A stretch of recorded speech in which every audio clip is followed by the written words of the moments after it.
Every revolution has a goal. So what was the purpose of Germany's? As we all know, there is strength in numbers. So it only makes sense for the Germans to work together in order to help their communities thrive. In an attempt to do this, Germany thought it would be best for all German-speaking countries to come together and form their own nation.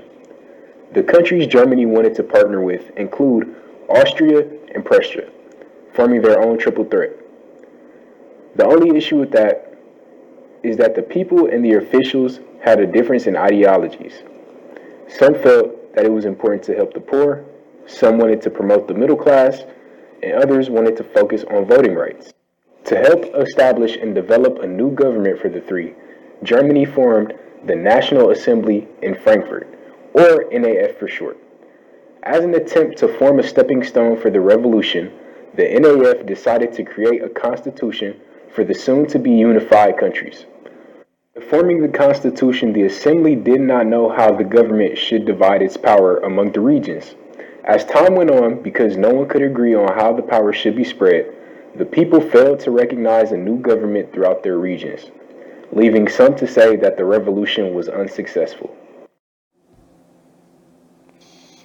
The German Revolution of 1848 led to many cultural issues. In the middle of the decade, an economic depression had affected industrial expansion and aggravated urban employment.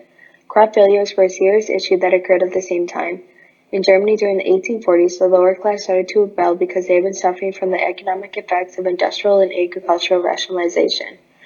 During 1848, German immigration created a large cultural change. The 48ers was the biggest wave of immigration to the United States from Germany. Many people had left Germany because of the economic conditions and the uprising promises of the United States. Citizens who were still in Germany were forced to be faced with land seizures, unemployment, and high competition for British goods.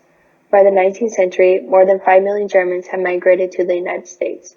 As a result, the immigrants found their place in the U.S., their culture influenced with festivals and public celebrations. They also brought over the tradition of Christmas trees and Santa Claus, which influenced Americans' celebration for the holidays. Even though the German immigrants found a new home, they did face many issues while settling in. The Know-Nothing Party did not accept them and really focused on denouncing them. They thought their culture was a discrimination towards the American culture. During World War I, German newspapers, schools, and churches were often forced to be closed or to use English.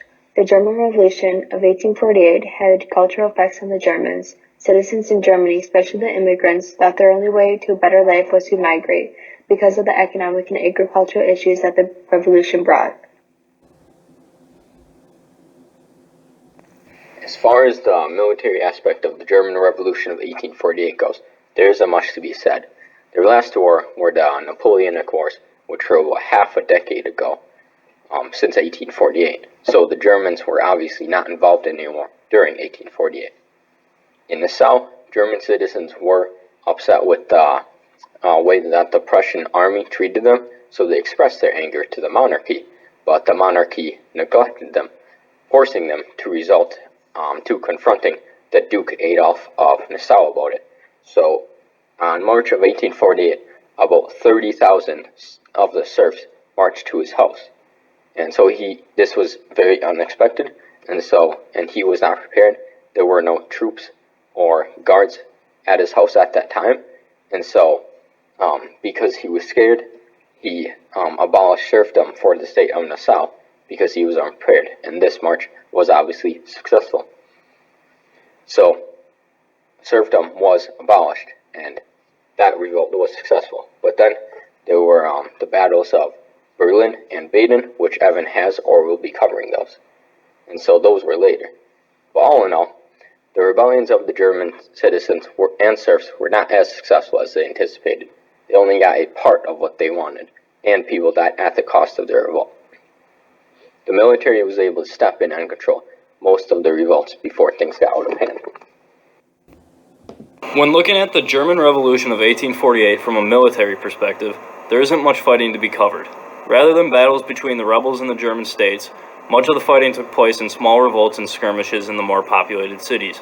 For example, in Baden, a German state in the southwest corner of what is now present-day Germany, 3 separate groups set out to surround the home of the Duke in order to dethrone the Duke and push for a German republic. Instead, the Duke's soldiers were ready, and quickly put an end to the uprising, leaving roughly 100 demonstrators dead or wounded. However, the largest military demonstration took place in Berlin, where citizens from the city and surrounding areas marched on the castle of the Prussian king Frederick Wilhelm IV and demanded a new constitution that would set in place the freedom of speech and press, along with elections in parliament.